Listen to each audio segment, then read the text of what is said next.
السلام عليكم، مرحبا بكم، واش راكم؟ ان شاء الله تكونوا بخير، تكونوا مهنيين وتكونوا كامل في احسن الاحوال يا رب.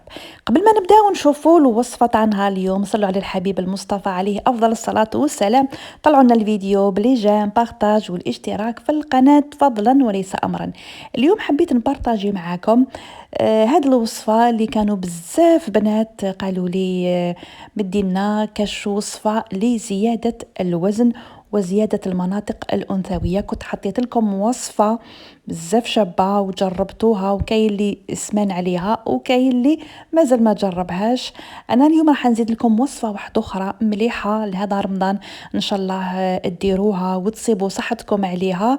راكم تعرفوا رمضان الواحد صايم كيفي يعيا، وسختو الناس اللي ما عندهمش المناعة، الناس اللي ضعيفة، الناس اللي صحتها شوية قليلة.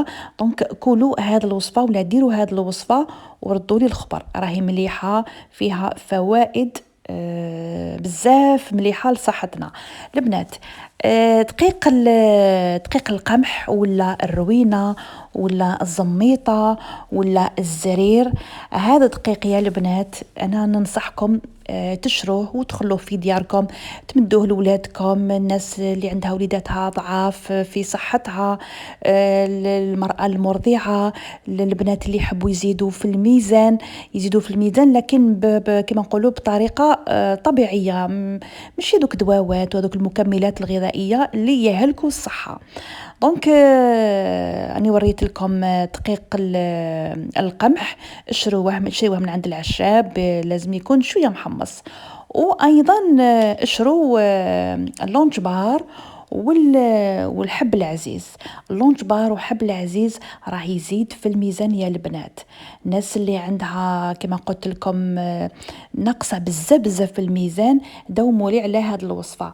شوفوا اللونج بار وحب العزيز تلقاوه عند اللي يبيعوا الاعشاب، قولوا لهم اللونج بار كنت درته لكم في وصفه المره اللي فاتت، وحب العزيز سورتو اللونج بار يا البنات. الناس اللي عندهم نقص في الكالسيوم، اللي عندهم هشاشه العظام، الناس اللي مفاصلها يسطروا، عليكم وعلى اللونج بار.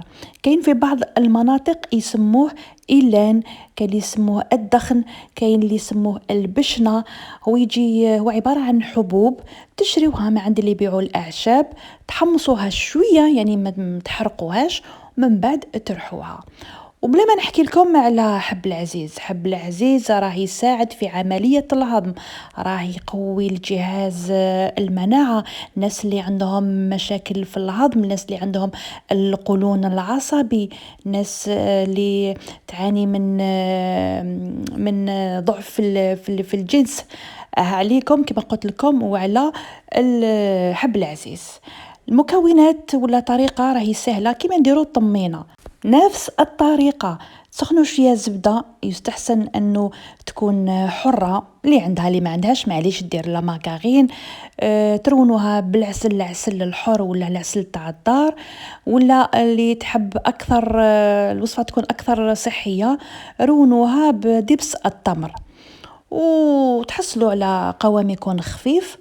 وكاين اللي يحب يزيد لها قولوا لي الجلجلان محمص يرحي، كاين اللي يزيد لها حلوة الترك، كاين كما قلت لكم زيدوا لها مكسرات كيما تحبوا. دائما نقول لكم كل واحد ومقدوره. المهم كيفاش نتناولوها، ترونوا بكميه قليله، اوليو تاكلوا حاجه هكذا تخو سكري ولا حاجه معسله مر الفطور يعني في السهره. كل عشيه روني كميه قليله وكلوها بالصحة والهنا. قلت لكم اللونج بار وحب العزيز راح يفتح الشهية، يعني الناس اللي ما عندهاش الشهية، اللي ما تشوف الماكلة هكذا بعينيها وما تاكلش، دوموا لي على هذه الوصفة. وصراحة راهي وصفة مجربة، ناس جربوها وصابوا عليها صحتهم، على بها حبيت نبارطاجيها معكم البنات.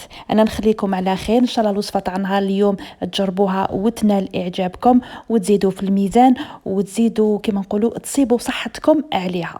فوالا انا نخليكم على خير، بارطاجيو الفيديو مع الاهل والاحباب والاصدقاء. مع السلامة، في امان الله.